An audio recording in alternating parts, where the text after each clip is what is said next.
La diffusion vient de démarrer. Tous les participants sont en mode écoute seul. Bonjour à tous, merci de vous joindre au webinaire de ce matin.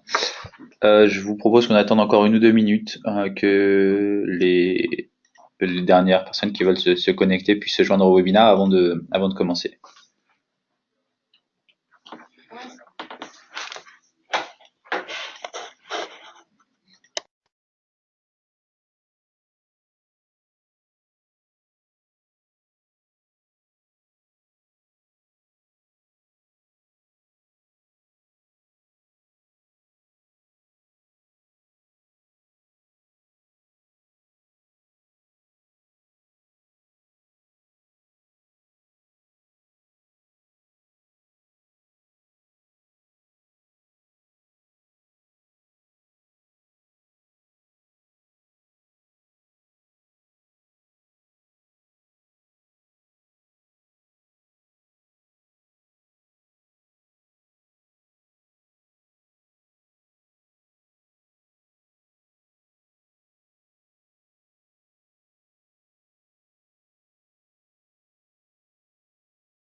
Très bien. Bonjour aux personnes qui viennent de nous rejoindre. Donc je vous propose de commencer ce webinaire.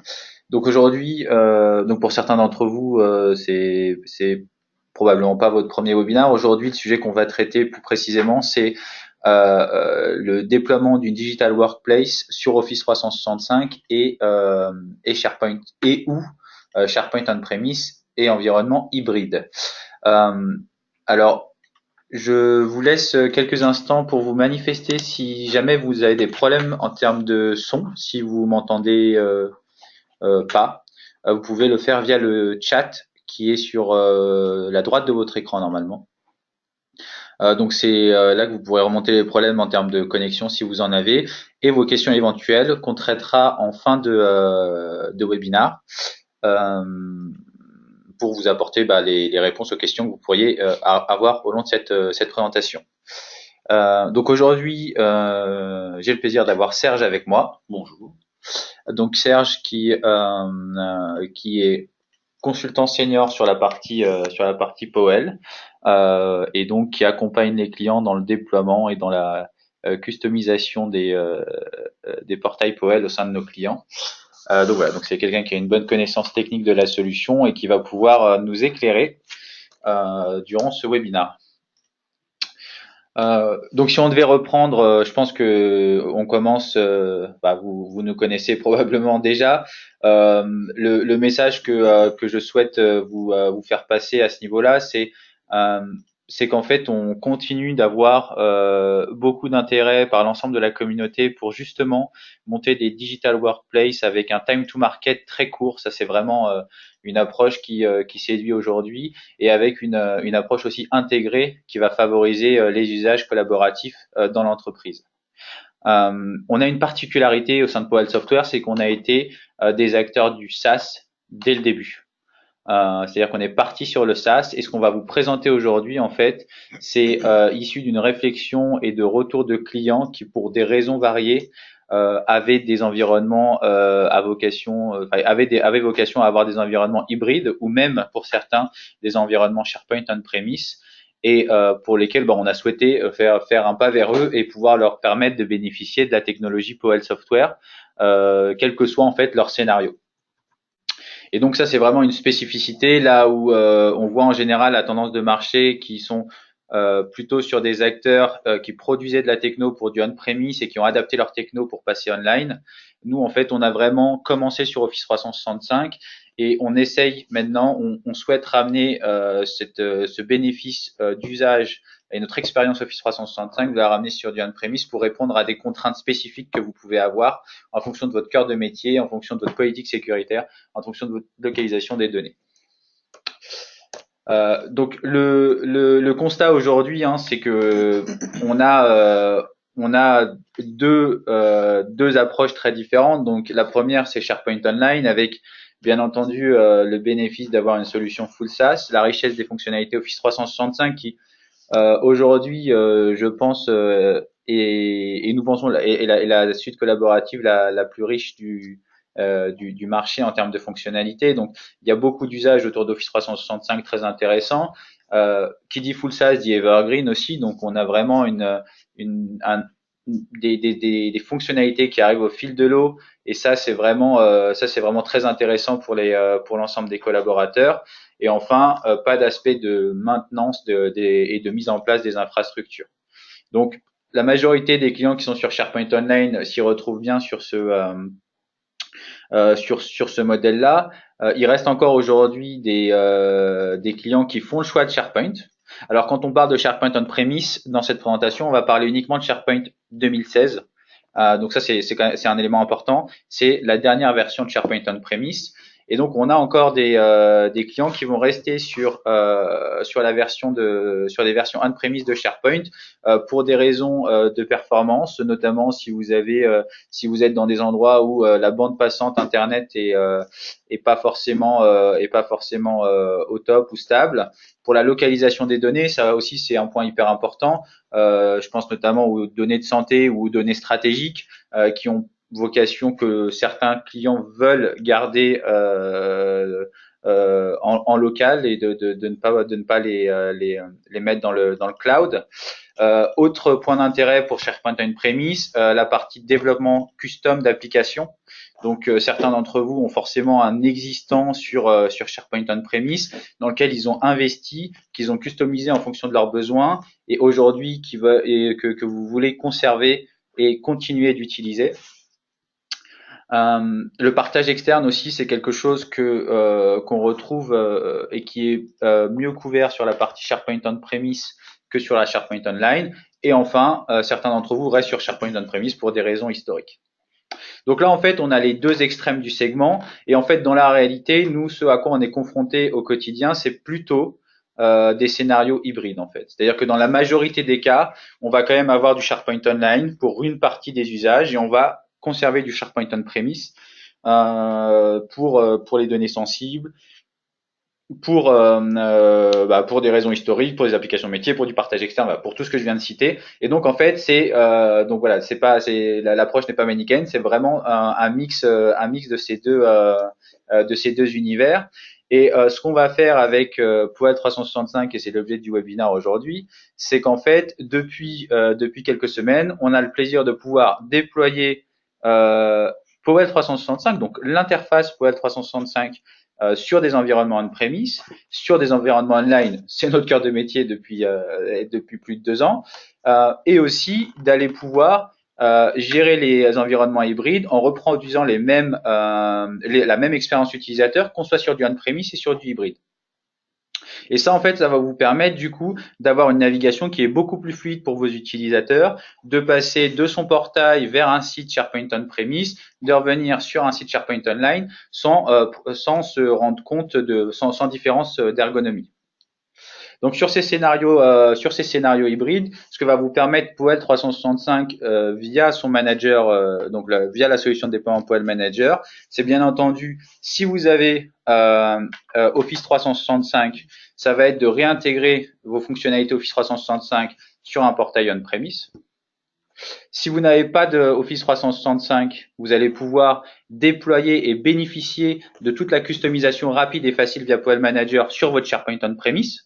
Et auquel cas, vous n'utiliserez que les fonctionnalités SharePoint, mais avec cette industrialisation et cette rapidité en termes de customisation et de déploiement permise par Poel.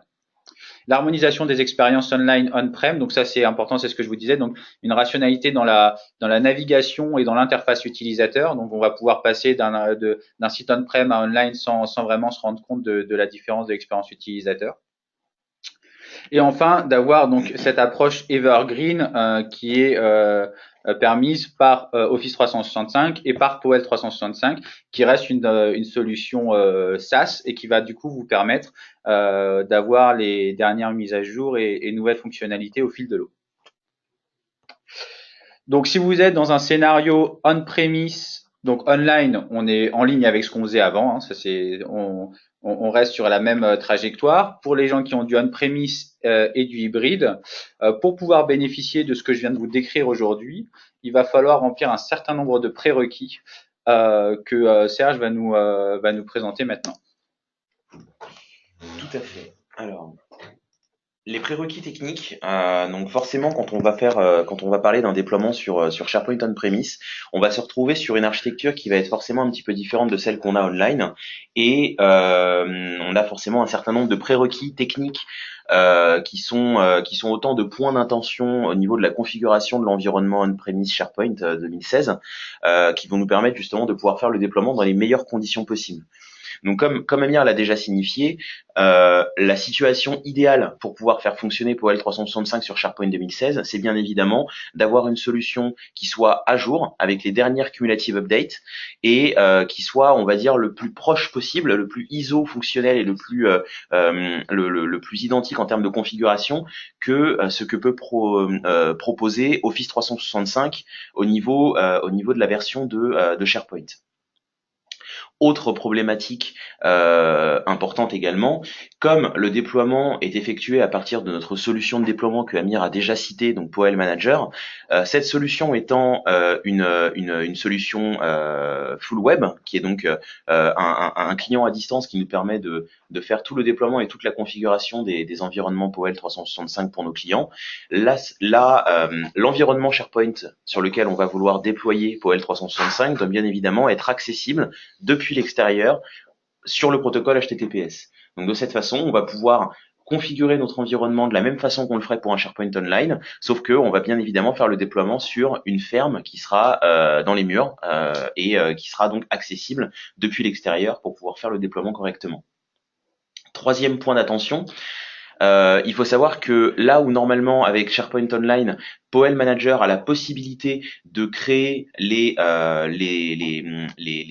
collections de sites qui seront autant de repositories pour votre environnement POEL 365 futur, sur le scénario on-premise, il est important que l'administrateur de la ferme crée lui-même l'application web et là où les collections de sites basées bien évidemment sur le template Publishing Site.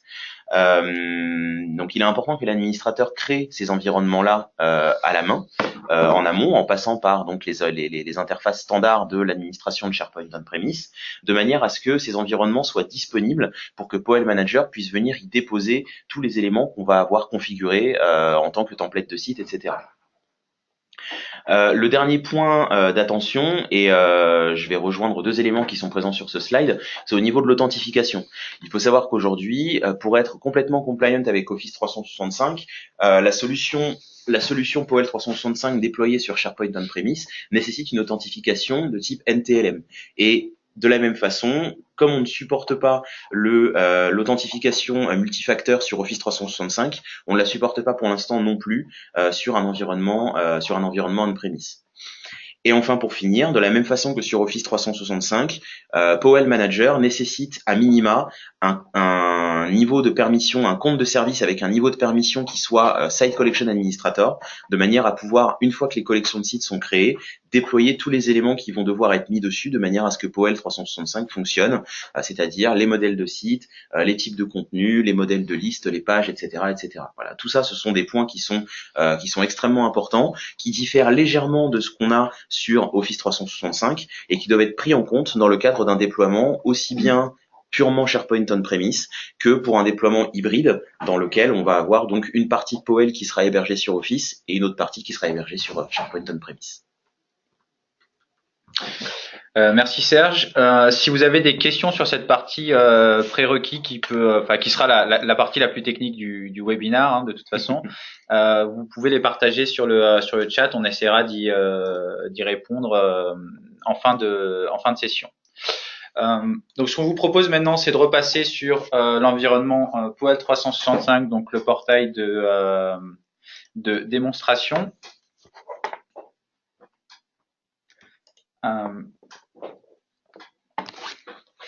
Voilà, donc Serge va pouvoir vous présenter maintenant l'interface POEL. Alors, ce qu'on peut dire déjà en introduction, c'est que cette interface, donc, c'est notre environnement de démonstration, donc c'est une présentation de portail. On vous parle depuis le début de POEL Manager, qui est notre designer de site, et qu'on vous présentera en deuxième partie de webinar. C'est la pierre angulaire de POEL, en fait, c'est-à-dire que c'est notre outil, c'est l'outil qui nous permet de déployer rapidement en fonction de vos besoins métiers. Et pour les besoins de cette démo, donc on a cet environnement qui reprend un scénario d'utilisation standard. Donc on essaiera de mettre en exergue à chaque fois les avantages de POEL sur la partie hybride, notamment sur la navigation, sur le search, qui peut intéresser les personnes ayant des environnements hybrides. Serge ? Tout à fait, merci. Donc, Amir, comme tu le disais, là on est sur la page d'accueil donc du portail POEL 365 de démonstration. Donc, il s'agit d'un des scénarios verticaux qu'on a construit à partir de la solution POEL et qui est, on va dire, notre scénario type corporate remis au goût du jour puisque on a eu donc une passe assez importante de redesign ces dernières semaines qui nous ont permis d'arriver à un résultat un petit peu différent de ce qu'on pouvait proposer par le passé au niveau de ce scénario corporate. Donc sur la page d'accueil d'un portail type POEL 365, vous allez retrouver en fait l'intégralité des éléments qui vont servir à la fois à la communication descendante, donc c'est-à-dire toutes les informations qui peuvent être publiées par un service de communication, par certains départements qui ont de l'information particulière à faire passer à travers l'intranet. Donc c'est ce qu'on va retrouver ici dans les premiers éléments de la page. Ensuite, l'utilisateur va également avoir la possibilité d'avoir un certain nombre d'accès rapides à certaines fonctionnalités qui sont partie intégrante d'Office 365 et qui sont intégrées en réalité au portail POEL. Parmi ces fonctionnalités, certaines sont disponibles également en scénario hybride pour la partie déployée sur SharePoint Online et d'autres ne seront pas disponibles quand on sera dans un scénario purement on-premise. En réalité, le scénario on-premise impose un certain nombre de règles et de limitations dues à l'absence des fonctionnalités qui sont présentes sur Office 365, mais apporte un certain nombre d'autres avantages, comme Amir a pu l'expliquer sur son premier slide, notamment au niveau de la sécurité des données. Donc si je prends cette page, on va dire en descendant progressivement, donc pour les personnes qui n'ont pas encore l'habitude de voir un portail POEL, je décris très rapidement les composants que vous allez retrouver sur cet environnement. Donc vous avez un accès rapide au moteur de recherche de SharePoint. Vous avez également ici des fonctionnalités comme un ensemble de notifications. Donc vous allez retrouver toutes les activités récentes du portail et également les activités récentes de Yammer qui vont remonter ici sous la forme de petites notifications. Donc comme là, moi, je navigue assez régulièrement sur ce portail, je n'ai pas de nouvelles notifications, mais vous avez bien évidemment un système de badge avec le nombre de notifications non lues. L'administrateur a également la possibilité de pousser un certain nombre d'applications métiers à l'attention des utilisateurs du portail. Ces applications peuvent être des applications purement Office 365, des applications métiers hors SharePoint. Il suffit que ce soit des applications qu'on puisse accéder à partir d'un portail web, tout simplement à partir d'un navigateur web. Et ces applications peuvent être également mises en favori par les utilisateurs, de manière à ce que l'admin puisse pousser un pool d'applications qui soit globalement utile à tous, mais que chacun puisse définir les applications qu'il utilise le plus souvent au quotidien de manière à y avoir toujours un accès rapide. La fonctionnalité de traduction automatique de Bing, bon là on est sur quelque chose qui ne mérite pas forcément qu'on s'étende énormément sur le sujet. Vous êtes sur un portail qui est là ici nativement en anglais. Si un utilisateur, par exemple tchèque, veut naviguer sur le portail, il lui suffit de choisir la langue dans laquelle il veut traduire le portail et automatiquement tous les textes qui sont affichés à l'écran sont traduits dans sa langue naturelle. Bien évidemment, la traduction est préservée de page en page au fur et à mesure de la navigation, donc on n'a pas besoin de redemander une traduction à chaque fois qu'on change de page sur le portail. C'est bien évidemment quelque chose de transparent pour l'utilisateur. Et enfin, ce dernier bouton qui est plus utilisé par les administrateurs, et donc là on voit que je n'ai que très peu de liens qui sont mis à ma disposition. Un utilisateur lambda va pouvoir cliquer par exemple sur ce lien pour configurer son application mobile Powell 365. En fait, au clic sur ce lien, on affiche un QR code et l'utilisateur n'a plus qu'à flasher ce QR code avec son application mobile Powell 365 pour charger dans son téléphone la navigation qu'on a configurée dans Powell Manager qui est propre à l'application mobile. Chaque client peut configurer ainsi sa propre application mobile. Elle reste toujours appelée Powell 365, mais elle est brandée aux couleurs du client et elle dispose de tous les liens qu'on va configurer dans l'environnement Powell Manager du client. Le dernier point propre à l'utilisateur, le Contribution Board, c'est une des nouvelles fonctionnalités qu'on a mises en ligne très récemment, un peu à la façon de ce que vous pouvez retrouver sur des forums de discussion par exemple. Vous allez avoir un accès toujours rapide aux derniers éléments, enfin à tous les éléments que vous avez vous-même publiés, les éléments que vous avez suivis, etc. Eh bien le My Contribution Board, c'est exactement la même chose. Quand vous cliquez sur ce lien, vous affichez un panneau qui vous affiche tous les éléments que vous avez vous-même publiés ou sur lesquels vous avez vous-même apporté des modifications au cours du temps. Donc vous retrouvez un accès rapide aux actualités que vous avez publiées. Vous retrouvez également un accès rapide aux documents que vous avez publiés. Et si on prend l'exemple d'une actualité, pour une personne qui serait par exemple, qui appartiendrait par exemple au département de la communication, on retrouve ici un accès rapide également à la modification des actualités qui ont été publiées. Donc on peut très facilement, depuis n'importe quelle page du portail, aller appliquer des modifications à une actualité, à un document qu'on a publié, voir un petit peu si l'actualité ou le document fait mouche, c'est-à-dire on va voir si tout simplement le nombre de vues augmente, si le nombre de likes augmente. On a également une visibilité sur sur le versionning des documents, donc on sait si les documents sont très souvent modifiés, s'ils sont mis à jour régulièrement, etc. Donc voilà, ça c'est une des dernières modifications qu'on a mises en ligne sur Powell 365 et qui est maintenant disponible à tous. Pour finir avec le bandeau du haut, je terminerai tout simplement par la navigation. Donc la navigation, c'est quelque chose, voilà, qui est assez transverse à n'importe quel site web, c'est quelque chose qui n'a pas besoin d'être expliqué en long, en large. Mais comme le disait Amir, l'intérêt ici qu'on va avoir avec cette navigation, c'est qu'elle est non seulement capable d'afficher des éléments qui s'étendent sur plusieurs collections de sites, ce que SharePoint ne sait pas faire nativement. Et donc depuis, avec justement le déploiement de Powell 365 sur SharePoint on-premise, on a également la possibilité dans un scénario hybride d'avoir une navigation totalement uniformisée qui permette à l'utilisateur de naviguer entre ses environnements on-premise et ses environnements Office 365 de manière totalement transparente, sans jamais avoir le sentiment de changer finalement d'environnement, de changer d'expérience utilisateur. On va simplement, selon l'environnement sur lequel on se positionne, disposer des fonctionnalités qui sont réellement disponibles dans chacun des deux mondes. Typiquement, sur cette page d'accueil, on va voir que tout en bas, on a une remontée de vidéos qui vient donc d'Office Vidéo. Bientôt, Office Stream, le jour où la nouvelle solution de vidéo de Microsoft sera mise réellement en ligne pour tout le monde. Eh bien, Office Vidéo, il faut savoir que c'est une fonctionnalité qui est disponible online et qui n'est pas disponible même en scénario hybride du moment qu'on se trouve dans la partie on-prem. C'est-à-dire que si vous êtes dans un scénario hybride, que vous avez la page d'accueil de votre portail qui se trouve hébergée sur Office 365, vous n'avez aucun problème. Si par contre, vous avez un département qui possède des données sensibles et qui doit être hébergé impérativement sur la brique on-prem, sur l'environnement on-prem de votre SharePoint, à ce moment-là, sur les pages de ce département, vous ne pouvez pas avoir la fonctionnalité Office Vidéo disponible, tout simplement puisque Microsoft ne nous donne pas la possibilité d'interroger les services d'Office Vidéo depuis la partie SharePoint on-premise, même si on est dans un scénario hybride. c'est quasiment la seule limitation que on va retrouver sur un scénario hybride, puisque toutes les autres fonctionnalités sont en fait accessibles, même quand on est dans la partie on-prem, on a accès à l'ensemble des autres fonctionnalités à distance qui viennent d'Office 365.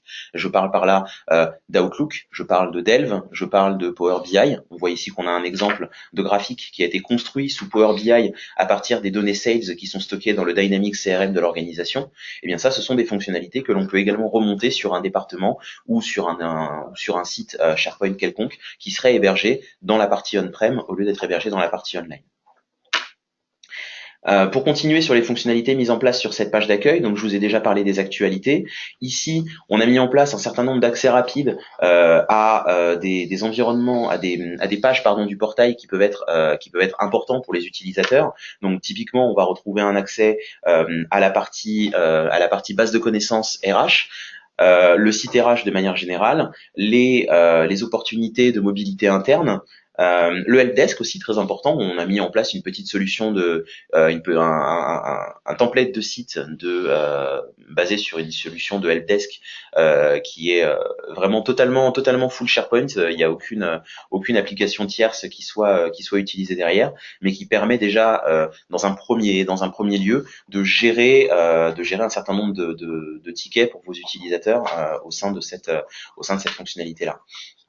On retrouve également un accès à mon profil Delve, on retrouve un accès à ces rapports Power BI, etc. Donc là, vraiment, on est sur simplement un ensemble de liens qu'on peut configurer très facilement. Le composant qui affiche le cours de la bourse, c'est quelque chose aussi qu'on a mis en ligne il y a maintenant quelques mois, qui était beaucoup demandé par nos clients et qui vous permet tout simplement d'afficher un ou plusieurs cours boursiers sur votre portail intranet. Et pour terminer, ce qu'on retrouve ici en bas de page, donc on a une remontée d'événements, non pas événements Outlook, je montrerai tout à l'heure qu'on a également accès aux événements Outlook, mais là une remontée d'événements qui sont stockés dans le portail et qui permettent en réalité, par exemple à un département de la communication, de pousser des événements corporate à l'ensemble des utilisateurs, plus à des fins de communication, encore une fois, qu'à des fins d'organisation. C'est-à-dire qu'on va pas être sur une fonctionnalité qui va être branchée au calendrier de l'utilisateur, qui va lui permettre de recevoir des alertes, des notifications, etc. On va vraiment être sur de la communication d'événements. Sachez que tel jour, il se passe ça. Voilà. Donc si jamais il y a des questions sur cette page d'accueil, sur les fonctionnalités de cette page d'accueil, n'hésitez pas à rebondir. Je sais que Valentine est très active sur le formulaire de questions. Moi, je vais continuer d'avancer un petit peu dans le portail, et si jamais il y a des questions pour moi, n'hésite pas à me. Alors, on a une question qui revient assez souvent sur la page d'accueil, donc on va la traiter maintenant. C'est la page d'accueil peut-elle être personnalisée par l'utilisateur? Alors ça, c'est une question qui revient très souvent. La page d'accueil, en fait, sur la partie. Oui, excuse-moi. Non, mais donc en fait, la page d'accueil, les solutions de customisation par utilisateur que propose SharePoint, il faut savoir que ce sont des solutions qui historiquement ont toujours été très coûteuses. On a d'une part la possibilité de customiser l'agencement des webparts par utilisateur. C'est très coûteux, SharePoint le propose, mais c'est très coûteux. On a également des solutions qui sont basées sur ce qu'on appelle le système des audiences, qui est également très coûteux puisque ça demande un temps de prise en compte qui est assez important, surtout si on utilise des groupes d'utilisateurs qui sont déclarés dans l'annuaire de l'organisation pour spécifier justement ces fameuses audiences. Et donc en fait, nous aujourd'hui, on a préféré s'orienter sur certaines briques qui permettent à l'utilisateur de mettre des éléments en favoris, qui permet à l'utilisateur d'avoir des informations qui lui sont dédiées, comme par exemple, je parlais tout à l'heure, la connexion avec son environnement Outlook, ou alors, là on n'en a pas sur la page d'accueil, mais la récupération des documents de l'utilisateur qui sont issus de son environnement Delve, qui vont remonter donc les derniers documents qu'il a publiés, ou les documents sur lesquels il a apporté des modifications, ou encore les documents issus des personnes qu'il suit activement au quotidien. Par contre, la personnalisation réellement de la page d'accueil utilisateur par utilisateur, aujourd'hui c'est quelque chose que le produit ne propose pas, tout simplement parce que la solution SharePoint ne propose pas de solution simple pour mettre ça en œuvre. Il est également important de préciser que derrière la mise en place d'une page sur POEL 365, il y a une réflexion d'une part ergonomique, mais également une réflexion en termes de fonctionnalité. Et il faut voir que par exemple, POEL 365 propose nativement un fonctionnement dit responsive, un design dit responsive, c'est-à-dire qu'on est sur un portail qui va être adapté aussi bien au desktop qu'aux tablettes et au mobile. Et ce qu'il faut voir, c'est que derrière cette notion de responsive design, il y a une réflexion ergonomique qu'il est important de prendre en compte et qui ne serait pas forcément simple à maintenir si les utilisateurs avaient la possibilité tout simplement de réagencer, de réorganiser la configuration, le squelette de leur page d'accueil en fonction de leurs habitudes d'utilisation. Mais encore une fois, on a vraiment axé certains composants sur la notion de personnalisation par l'utilisateur. Tout à l'heure, j'en ai pas parlé par exemple, mais dans Office 365, on a la possibilité nativement de suivre des sites. C'est tout simplement quand on affiche le ruban Office 365, le ruban Office 365 nous affiche ce petit bouton follow ou suivre qui permet à l'utilisateur de marquer le site comme faisant partie de ses sites favoris.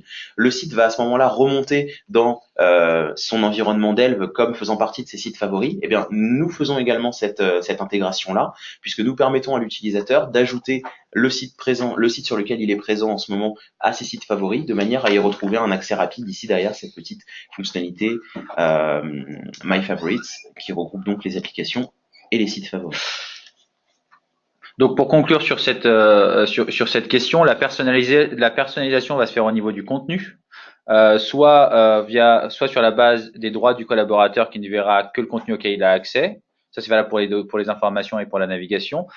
Soit via le profil en fonction de son groupe d'appartenance, d'avoir que par exemple ses applications métiers qui l'intéressent. Et enfin, pour certains modules, ce sera à la main du collaborateur. Donc, c'est lui qui peut choisir sa préférence, notamment sur les Department News, où il va pouvoir choisir son centre d'intérêt et afficher les actualités qui l'intéressent. Voilà. C'est vrai, tu fais bien de le préciser, Amir. J'ai pas pensé à le montrer tout à l'heure, mais sur cette fonctionnalité d'actualité ici, on a mis en place la notion de filtre par préférence utilisateur, et l'utilisateur par exemple qui appartient au département marketing ou qui ne s'intéresse qu'aux actualités propres au département marketing peut choisir de filtrer les actualités qui s'affichent sur son portail de manière à ne remonter que des actualités qui sont propres au marketing. Bien évidemment, comme je présente le portail, je reste sur la page un très très long moment. Et bien évidemment, ça demande un petit rafraîchissement. Mais dans le contexte d'une navigation normale, c'est instantané. Et donc l'utilisateur va pouvoir comme ça personnaliser en fait les informations qui l'intéressent et voilà, comme on le voit ici, ne remonter que des actualités qui appartiennent qui sont remontées par le département marketing. Voilà. J'espère qu'on a répondu à la question. Oui, j'ai pas parlé tout à l'heure d'ailleurs du composant donc ici qu'on a appelé Your Voice, qui permet en fait aux administrateurs du portail de pousser à l'attention des utilisateurs des sondages très courts, très simples. On va pas être dans une notion de sondage avec des questions qui rebondissent sur d'autres questions, avec des flux de questions à suivre. On va vraiment être sur une question simple à choix multiples avec prise en compte des statistiques et des pourcentages de réponses par les utilisateurs. Je vais passer rapidement sur la partie MyBoard, puisque j'ai parlé tout à l'heure de l'intégration des éléments qui sont propres à l'utilisateur. En fait, ce qu'il faut voir, c'est que là, on a vu la page d'accueil qu'on appelle type corporate. On a certains de nos clients qui ont fait le choix d'avoir en page d'accueil de leur portail, non pas la communication, les éléments de communication descendante de l'organisation, mais plutôt de privilégier un environnement qui soit vraiment propre à l'utilisateur en page d'accueil, et ensuite de reporter la communication descendante sur d'autres pages du portail. Donc ici vous êtes sur la partie MyBoard où l'utilisateur va retrouver tout simplement un accès à ses emails Outlook. Donc on voit très facilement lesquels sont lus, lesquels ne le sont pas. Les prochains événements qui sont dans son calendrier, avec bien évidemment la possibilité de créer des nouveaux événements, de créer des nouveaux emails. On a un accès également à ces tâches sur Planner, excusez-moi. Donc avec bien évidemment les tâches finies, les tâches en cours, les tâches en retard, etc. Un accès au groupe Office 365 auquel on appartient. Je ne me suis pas connecté à Yammer, mais la partie Yammer. Et je vous parlais tout à l'heure de Delve, avec mes documents sur Delve et les documents populaires, c'est-à-dire tout ce qui fait partie de mon réseau de collaborateurs proches et auxquels j'ai accès très rapidement en passant par ces tuiles qui sont ici. Je voudrais vous montrer également quelques départements qu'on a mis en place, puisque le modèle du site de démonstration, notre site corporate dans sa mouture numéro 2, on a mis en place certains templates d'environnement un petit peu différents. Je vais prendre par exemple le site des ressources humaines, qui va me permettre aussi de rebondir après sur le site, sur le modèle de la base de connaissances des ressources humaines. Donc là, vous êtes sur un espace dédié aux ressources humaines. Vous allez retrouver en fait un certain nombre d'éléments qui sont vraiment très très très liés à la notion de ressources humaines. Donc vous avez bien évidemment les news, vous avez les opportunités de mobilité interne, dont je parlais tout à l'heure, qui étaient sur la page d'accueil. Vous avez également le composant qui vous affiche les nouveaux arrivants dans l'organisation, donc qui permet au service RH de pousser de l'information sur les nouveaux arrivants. Et vous retrouvez bien évidemment les documents clés, les récents documents clés qui sont poussés par le département des ressources humaines. Il faut voir que ces composants-là, en fait, ne sont finalement que des composants qui vont rechercher de l'information dans le portail et qu'on peut en réalité les adapter, les modifier de manière à remonter une information qui soit totalement différente et qui serait adaptée à on va dire, un contexte métier qui soit différent. Par exemple, si je vais dans cette fameuse base de connaissances, ici, ce qu'on a mis en place, c'est une recherche documentaire basée sur plusieurs bibliothèques de documents dans lesquelles les différents départements vont ranger les informations propres à l'organisation, voilà, dans l'entreprise. Et ce qu'on a mis en place ici, c'est tout simplement une recherche parmi tous les documents qui sont dans ces bibliothèques-là, avec une notion de remontée des documents les plus vus, les documents les mieux notés, et enfin les documents les plus récents. Et si ici je veux par exemple une information sur les carrières, hop, toujours un doute sur carrière, hop, il nous suffit de faire une recherche ici, et on arrive tout simplement sur le Search Center, qui est également une des fonctionnalités que je voulais montrer au travers de cette présentation, puisque le Search Center c'est quelque chose qu'on a fait récemment évoluer. Hop. Donc, j'avais mal écrit ça, carrière. Voilà. Et donc aujourd'hui on est sur un centre de recherche qu'on a totalement refait puisque à l'origine on était encore basé sur le centre de recherche de SharePoint, et donc aujourd'hui quand vous voulez mettre en place des centres de recherche un petit peu évolués, un petit peu évolutifs, vous pouvez le faire avec POEL 365 puisque vous avez beaucoup plus de flexibilité que ce que va vous proposer SharePoint en standard. Il faut voir qu'ici tous les composants qui sont pour certains très semblables aux composants standards de SharePoint sont en réalité des composants qui sont propres à POEL et qui vous donnent beaucoup plus de flexibilité dans leur configuration et qui nous donnent nous également plus de flexibilité dans le fait de pousser de nouvelles mises à jour à nos clients. Au niveau des départements, pareil, je sais que le département IT a été un petit peu mis en place. Amir, est-ce que dans les 10 minutes, j'ai la partie POEL Manager ou pas? Non, c'est après tu passes. D'accord, très bien. Ça marche. Donc au niveau du département IT, ici on va retrouver les actualités propres à l'IT. Ici très intéressant, la notion de santé des services. Donc ce qu'on remonte ici, c'est de la data qui va être consommée à partir d'Office 365 et qui va permettre à un service IT de toujours avoir un œil sur l'état des différents services d'Office 365. Donc si on regarde, on a l'état de Skype, l'état d'Office 365, l'état du CRM, etc. Donc tout ça permet donc à une équipe IT de pouvoir réagir très rapidement. Et par exemple, je vous parlais tout à l'heure du helpdesk. Je pense que je vais terminer par cet environnement-là. Donc tout ça, ce sont des modèles en fait d'espace que on a mis en place à travers POEL Manager et qui seront, je pense, disponibles dans un futur très proche, de manière à ce que vous puissiez les instancier très facilement sur vos environnements, aussi bien on-prem qu'online. Et donc le fameux helpdesk dont je vous parlais tout à l'heure, donc vous retrouvez la notion de documentation technique dans laquelle vous pouvez faire des recherches avec cette brique-là qu'on vous a montré tout à l'heure sur l'espace base de connaissances. Et vous arrivez ici donc pour un utilisateur lambda qui va vouloir de l'information sur la configuration du VPN, sur son navigateur, etc. Il va pouvoir tout simplement cliquer sur ces catégories.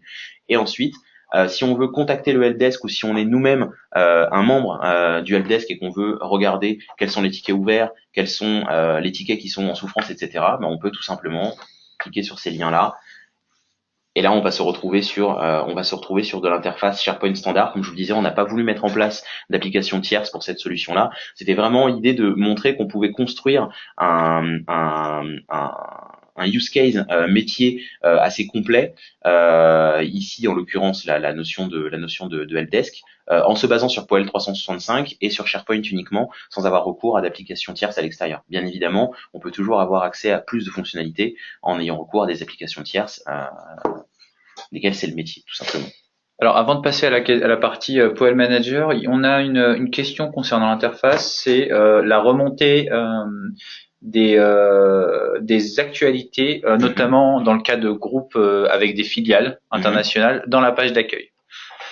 Donc l'idée sur la partie POEL, comme Serge le présentait, on a via la gestion de droit accès aux informations qui nous concernent et à son espace filial donc sur un scénario avec des filiales, vous pourriez avoir donc la remontée en centrale des informations de votre filiale et un accès rapide au site dédié à votre filiale, donc une superposition des actualités locales et globales qui vont permettre aux collaborateurs à la fois de se sentir appartenir à un groupe international et à la fois d'avoir de l'information pragmatique qui le concerne au quotidien.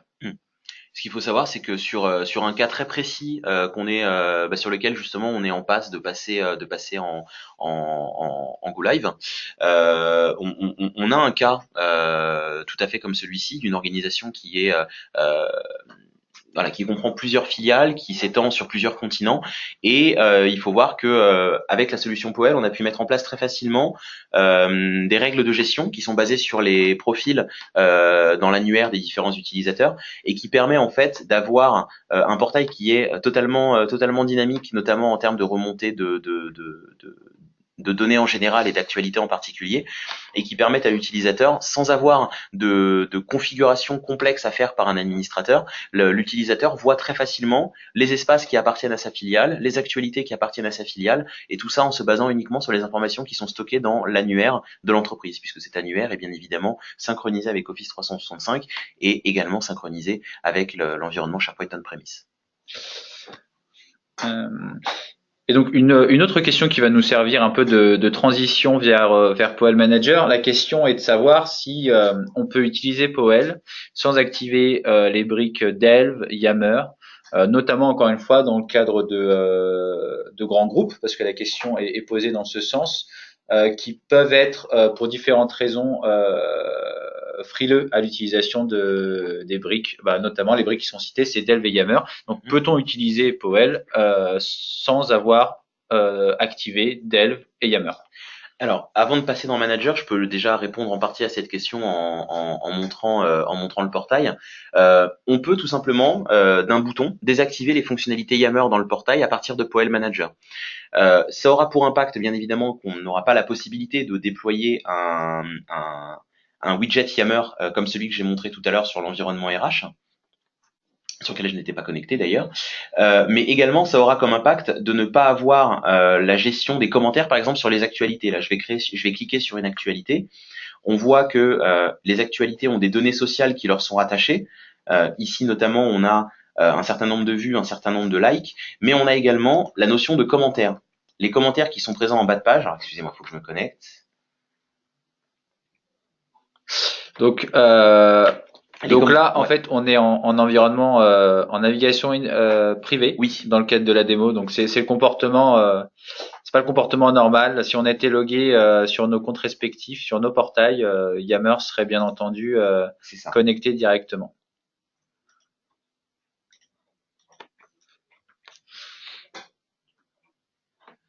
Donc, j'aimerais bien me connecter rapidement. Et donc ce que je disais, voilà, c'est que la notion des commentaires que vous allez avoir en bas d'actualité, donc tout simplement si vous activez les fonctionnalités Yammer, c'est disponible. Si vous les désactivez, simplement ce bloc disparaît et ça n'affiche pas en réalité d'espace vide ou d'erreur pour l'utilisateur. De la même façon, quand vous allez être sur des widgets de recherche qui vont vous remonter des documents, vous n'aurez pas la possibilité, en désactivant Yammer, de partager le document directement sur Yammer, mais ça ne pose non plus aucun problème pour l'utilisation du portail. Au niveau de Delve, c'est un peu la même chose. Si vous désactivez les fonctionnalités de Delve sur Office 365, ce que vous ne pourrez pas faire, c'est donc bien évidemment déposer les widgets Delve qui remontent les informations propres à l'utilisateur, ça va de soi, mais également vous n'aurez pas la possibilité d'afficher les miniatures des documents, puisque les miniatures qui sont remontées dans les widgets de recherche sont calculées par Delve. C'est Delve qui s'occupe de faire ce genre de rendu, de prévisualisation des documents en miniature, et donc ça, vous ne l'avez pas. Mais de la même manière, c'est tout à fait possible de ne pas choisir d'utiliser les fonctionnalités de Delve pour votre portail POEL 365, et ça n'occasionne aucune erreur de fonctionnement, aucun espace vide, aucun problème pour l'utilisateur. Vous pouvez choisir d'en bénéficier ou pas. C'était tout pour cette question. Oui, c'était sur la partie portail. Je pense qu'on n'a plus de questions pour le moment. Ok. Et il nous reste une question technique sur laquelle on reviendra en fin de meeting. D'accord. Voilà. Donc on va passer maintenant sur la partie POEL Manager. Donc en fait c'est vraiment le moteur derrière notre proposition de valeur. Donc je vous parlais d'un time to market très court en début de session. C'est vraiment aujourd'hui une des facettes de notre valeur ajoutée, c'est la possibilité de se dire que si vous avez des besoins collaboratifs de refonte d'intranet ou même des besoins collaboratifs plus locaux, on a la possibilité de mettre en place cette digital workplace très rapidement. Donc, quand on dit très rapidement, on parle de quelques semaines. C'est-à-dire que sur des groupes, on a déjà fait un projet en 15 jours pour un groupe de 3000 personnes. Bon, c'est pas là les best practices, mais c'est pas le cas nominal, mais on est en mesure de le faire techniquement. Donc les délais sont plus un enjeu, la technique via POEL Manager, ce que va vous présenter Serge, n'est plus un enjeu. L'enjeu, c'est les métiers, comprendre leurs besoins et y répondre avec de manière simple, efficace et rapide. Tout à fait. Merci Amir. Donc, POEL Manager, c'est tout simplement l'outil dans lequel vous allez avoir la possibilité de configurer votre environnement POEL 365 sur la forme de ce qu'on appelle des templates. En réalité, POEL Manager, c'est un environnement, c'est un outil de templatisation, c'est un outil d'industrialisation, là où on pourrait faire les actions manuellement dans SharePoint, que ce soit on-prem ou online. POEL Manager vous permet de pré-packager tout ça et ensuite d'appliquer ces templates, que ce soit sur un site, que ce soit sur une page, que ce soit sur une liste. Tout ce que vous allez configurer dans POEL Manager sera déployé ensuite dans POEL 365 pour construire le portail tel que vous l'aurez défini. Donc, si je prends l'exemple de notre environnement corporate de démonstration, je peux déjà, par exemple, vous montrer comment sont construits les pages, notamment la page d'accueil. Alors, hop, si je prends ici la page d'accueil, la home du portail, ce que vous avez sous les yeux, c'est la structure, le squelette en réalité de la page. Ce qu'il faut voir, c'est que ce squelette, donc, il est composé de différentes lignes qui peuvent être réparties selon un schéma 2 tiers, 1 tiers, 3 tiers, 50-50, etc. Et si vous voulez modifier le squelette de cette page, en réalité, c'est aussi simple que de déposer une nouvelle ligne dans ce qu'on appelle dans votre layout de page, tout simplement en faisant un glisser-déposer.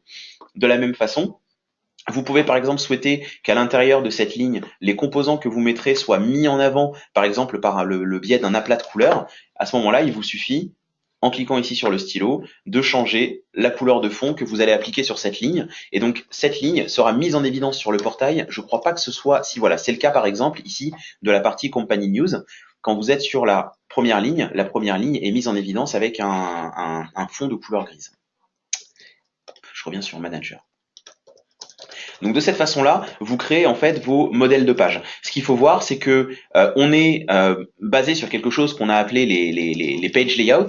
Les personnes qui ont un petit background technique SharePoint vont peut-être retrouver de la terminologie qui est propre à SharePoint et surtout qui est propre à SharePoint type publishing.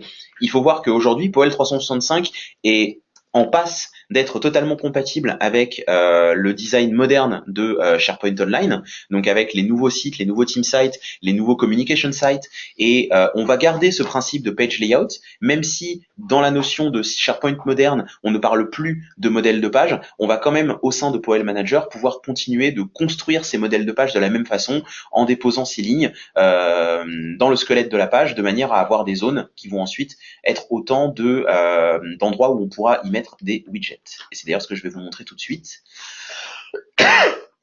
Donc si je vais dans la partie template de site et que je retrouve la home du portail, donc là on est sur le site qui sert de point d'entrée au portail corporate qu'on vous a montré en démonstration. Vous voyez qu'un template de site est basé sur un certain nombre d'éléments de configuration. Sans s'étendre sur les onglets qui sont là-haut, on retrouve le type de site. Donc comme je vous disais, pour l'instant, on a surtout des publishing qui sont déployés, mais on aura bien évidemment dans un futur très très proche, puisque pour l'instant on est quasi ok en recette pour le dire clairement sur la partie moderne. Vous retrouvez également toutes les listes qui sont déployées sur votre portail et que vous pouvez configurer très facilement ici en rajoutant de nouveaux types de contenus, en rajoutant de nouveaux éléments, etc. Et donc la page d'accueil que je vous ai montré tout à l'heure, si je vais la modifier, donc on est basé sur le modèle, le page layout qu'on a vu précédemment. Et ensuite, on retrouve plus bas dans cette page, tout simplement les éléments, les lignes telles qu'on les a configurées. Donc, on retrouve notre ligne 100% avec son fond gris, notre ligne 2 tiers 1 tiers. Et si je veux, par exemple, sur la partie droite des news départements, rajouter pourquoi pas un composant qui me remonte le calendrier des prochains événements de l'organisation, il me suffit de faire un glisser-déposer. Je configure très facilement le composant en disant qu'il va aller chercher les événements dans la liste qui s'appelle Events Calendar. Je choisis que je veux afficher une vue mensuelle par défaut. Je peux changer le titre de mon composant et voire même choisir de le masquer si je le souhaite. Et une fois que c'est fait, j'ai tout simplement ma page qui est prête à être déployée. Une fois qu'on a fait ça, il suffit de sauvegarder, de synchroniser sur SharePoint et on a notre page qui est déployée dans notre portail Powell 365 et on a configuré ça très facilement. Et ce qui est intéressant, c'est que non seulement on l'a configuré, mais également on l'a templatisé. C'est donc un processus qui est industrialisé et qui nous permet notamment de faire des déploiements d'abord en environnement de développement, quand on est sur la partie de conception, les débuts d'un projet Powell 365, puisque avec Powell 365, en fait, vous verrez que la phase de conception et la phase de développement s'entremêlent, puisque en réalité, on va configurer le portail en même temps qu'on va faire les premiers ateliers finalement de réflexion et de conception du portail. Donc voilà, vous pouvez gérer de cette façon-là votre environnement de développement, votre environnement de recettes et enfin la mise en production. Et comme vous avez tout industrialisé, comme vous avez tout templétisé, une fois que vous avez construit les choses une première fois, il vous suffit de les resynchroniser sur un environnement soit de recettes, soit de production pour tout simplement pousser en production votre portail. Donc, si on prend un exemple de la vie réelle, ici on a fait un exemple sur la page d'accueil, mais si on transpose ça, à un espace collaboratif, on arrive à des situations où après quelques mois, on peut imaginer que vous ayez, je sais pas, 100, 200, 300 espaces collaboratifs. Le jour où vous voulez changer le template, pousser une nouvelle fonctionnalité à vos collaborateurs parce qu'elle est demandée, vous allez pouvoir le faire en fait en quelques clics, c'est-à-dire changer le template collaboratif et synchroniser l'ensemble des sites collaboratifs pour pouvoir ajouter un planeur, pouvoir rajouter un Yammer. Tout à l'heure, on avait la question, si vous voulez pas utiliser Yammer en début d'utilisation du portail et que vous voulez le rajouter après, eh ben, vous allez pouvoir mettre à jour votre template et le déployer très facilement. Donc, en fait, il y a une notion d'industrialisation tant sur la phase de build, et comme je vous ai dit, on va très vite, mais aussi sur la phase de run où on va comme ça pouvoir simplifier l'évolution du portail. Et ce qui est un élément clé pour la réussite d'un projet aujourd'hui, c'est de pouvoir apporter au fil de l'eau les nouveaux usages qui sont permis d'une part par les nouvelles fonctionnalités Office 365 et par l'évolution de Powell 365 aussi. C'est ça. pour illustrer ce que tu expliquais là, Amir, à l'instant, si je vais dans le modèle de site qui nous sert de base aux espaces collaboratifs, et que je souhaite par exemple pousser une modification sur la page d'accueil de ces espaces collaboratifs, on peut imaginer qu'on en a un certain nombre dans l'arborescence de notre portail. Ici, quand j'ai choisi de synchroniser cette page, j'ai sous les yeux immédiatement une arborescence de tous les espaces POEL 365 de mon environnement corporate version 2, sur lequel le modèle de site communautaire, le modèle de site collaboratif a été appliqué, et je peux donc très facilement ici choisir de synchroniser ma page sur tous les environnements sur lesquels elle a matière à être déployée en un seul clic. Voilà. Tu peux peut-être nous montrer rapidement comment est-ce que je fais mon design de thème, de couleur? Tout à fait. Alors, ce qu'il faut voir, c'est que la partie thématisation de POEL 365, c'est aussi une des briques qui est très importante, puisque c'est ce qui nous permet en fait de proposer à nos clients de brander leur portail très facilement, sans avoir besoin finalement d'une charge d'intégration ou de création en amont, puisque vous pouvez très facilement choisir. Hop. Quand vous créez un thème, vous pouvez très facilement choisir tout simplement on va dire par exemple les couleurs dominantes que vous allez avoir dans votre portail. Donc si je crée ici, si j'édite ici un thème, celui qui est appliqué sur Corporate version 2, on voit ici, alors je pense que je suis sur le mauvais thème, mais c'est pas grave. On voit ici qu'on retrouve en fait les couleurs qui sont les couleurs dominantes du portail, donc couleur primaire, couleur secondaire. On va retrouver tous les éléments qui permettent de configurer sa barre d'action de haut de page. On va retrouver les éléments du header, les éléments de la navigation, etc. En fait, on peut vraiment configurer très facilement tous les éléments de couleur de son portail, un petit peu à la manière de ce qu'on pourrait faire dans un WordPress en fait. Vous avez également la possibilité de gérer la notion de zoom dans votre thème. On a certains de nos clients qui nous disent que ils aimeraient avoir le portail avec plus d'éléments affichés à la page, ou encore le portail affiché en plus gros pour être adapté aux écrans qui sont les plus répandus dans l'organisation. Donc vous pouvez de cette façon-là régler ici votre niveau de zoom. De la même façon, si vous souhaitez avoir un design plutôt carré ou un design plutôt orienté type, on va dire iOS avec des icônes arrondies, vous pouvez ici le gérer très facilement.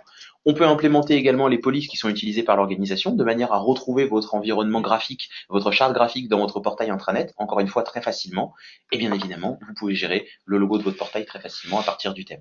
Et pour terminer, pour nos clients qui ont, on va dire, des velléités de customisation plus approfondies au niveau du style, on a toujours la possibilité de passer sur un mode avancé qui permet là à un développeur qui a la connaissance pour faire du design un peu plus poussé, de faire du design très facilement ici dans POEL Manager. En fait, POEL Manager, c'est vraiment, pour conclure, c'est vraiment une brique qui va vous permettre de tout configurer, on va dire, à la façon d'un clic. On va pouvoir glisser, déposer des éléments, on va pouvoir choisir des éléments dans des listes déroulantes, etc. Mais finalement, ce n'est qu'une couche qui va masquer la complexité de SharePoint, et parfois, cette complexité, on peut choisir d'y revenir. De la même façon, tout à l'heure, quand je vous montrais la construction des modèles de page, on l'a vu qu'on l'a fait en glisser-déposer. On peut également passer en mode avancé, de manière à faire des modèles de page plus approfondis, à avoir des éléments par exemple qui prennent 100% de l'écran, à avoir des éléments qui sont on peut recouper des colonnes pour faire des éléments qui sont un peu plus divisés, etc. On peut aller plus loin, comme on peut choisir de rester à une configuration simple.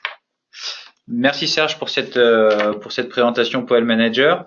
Alors, il nous reste quelques minutes pour traiter des dernières questions. Alors, on avait une question technique qui est arrivée en début de session. POEL 365 fonctionne-t-il avec le MFA? Donc, ce qu'on comprend par MFA, Multiple Factor Authentication. Multiple Factor Authentication, tout à fait. Voilà, activé. Tout à fait. POEL 365 fonctionne parfaitement avec la multifactor authentication. La seule contrainte, comme je disais en début de webinar, c'est que le compte de service qui va être utilisé pour faire les déploiements sur votre environnement Office 365, ce compte de service ne peut pas être basé sur MFA, puisque POEL Manager n'a pas la possibilité de traverser l'authentification multifacteur pour aller s'authentifier sur votre environnement et faire le déploiement des différents composants. Mais par contre, vos utilisateurs peuvent tout à fait se connecter sur votre environnement POEL 365 en utilisant le MFA. Tout à fait. Alors, on a une dernière question concernant. Alors, des questions qui arrivent, pardon, concernant les métadonnées. Est-ce que Poel fonctionne avec les métadonnées? Alors, est-ce que si par les métadonnées vous entendez le service de taxonomie de SharePoint, que ce soit on-prem ou online, par exemple tout à l'heure ce que je vous ai montré sur les news départements où on a fait le filtrage sur les news qui sont issues du marketing, en réalité cette information marketing, c'est un tag qui a été déposé sur l'actualité et qui est en effet basé sur le service de taxonomie. Ce qu'il faut voir, c'est que dans Poel Manager, et sans prendre trop de temps pour le montrer, dans Poel Manager, quand vous créez votre collection de sites que vous allez ensuite déployer sur votre environnement, vous pouvez pré-provisionner ici vos termes de taxonomie, donc avec une syntaxe assez simple, que vous séparez par des caractères particuliers.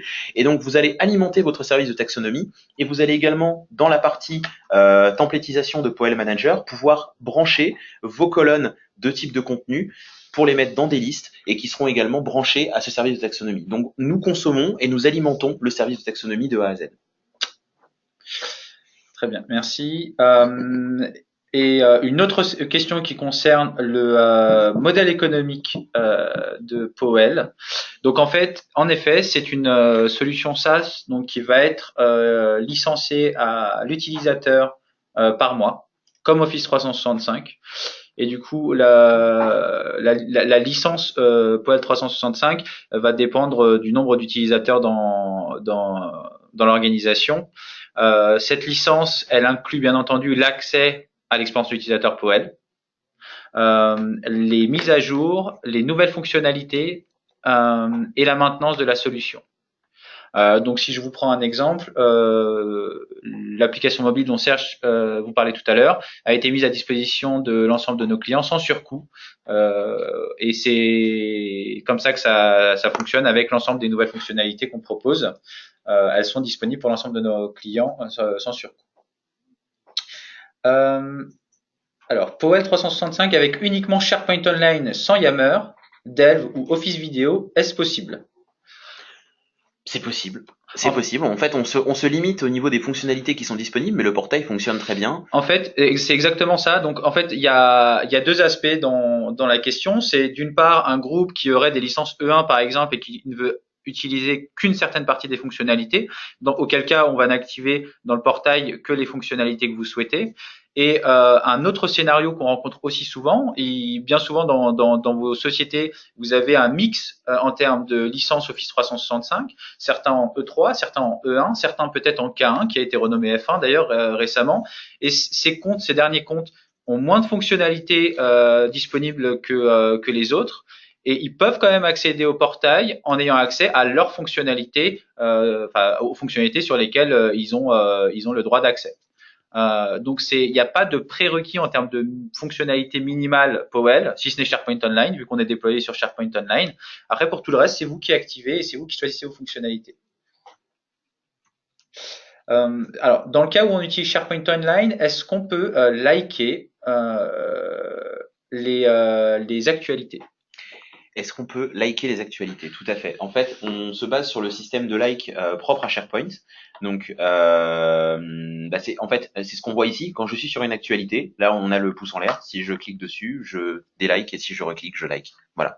Donc tout simplement, on est basé sur la fonctionnalité de like de SharePoint. De la même façon, tout à l'heure, quand on montrait les notations des documents sur la base d'étoiles, c'est la fonctionnalité également de notation de SharePoint, de rating. On active l'une ou l'autre et vous pouvez choisir ces options-là directement dans Poel Manager quand vous créez vos modèles de liste.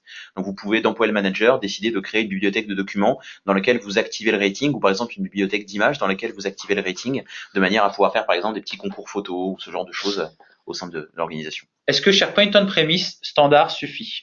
Alors, je sais pas ce que SharePoint on-premise standard. Standard, c'est-à-dire par opposition à Enterprise. Donc on va attendre. Oui, voilà, c'est ça. Ouais. D'accord. Alors, je sais qu'aujourd'hui, on est totalement compatible avec la version Enterprise, puisque comme je le disais en amont, la version Enterprise avec les derniers cumulative updates, c'est, on va dire, l'ISO quasiment, avec la version online de SharePoint qui est dispo sur Office 365. Aujourd'hui, sur la version standard de SharePoint en on-prem, au niveau des fonctionnalités, on va avoir des limitations, je le sais, sur le moteur de recherche, par exemple. Après, si c'est dans le cadre, est-ce que c'est dans le cadre d'un scénario hybride ou est-ce que c'est dans le cadre d'un scénario uniquement on-premise? Je sais pas qui a posé la question. Hop.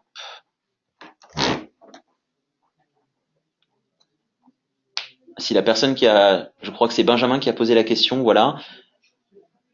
Je disais, est-ce que on est dans le contexte d'un environnement hybride, un SharePoint on-prem standard plus un Office 365, ou est-ce qu'on est uniquement dans un SharePoint on-prem seul? Les deux, ok.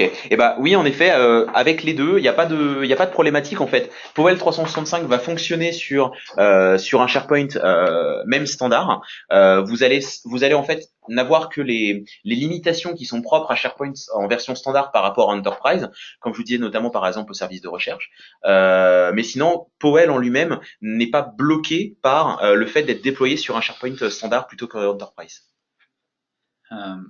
Ok, merci pour toutes vos questions. Si vous en avez d'autres, on a dépassé de 4 petites minutes notre créneau webinar. Si vous en avez d'autres, n'hésitez pas à nous les envoyer par mail. Vous aurez mes coordonnées dans le mail qui vous sera suivi demain avec l'enregistrement du webinar.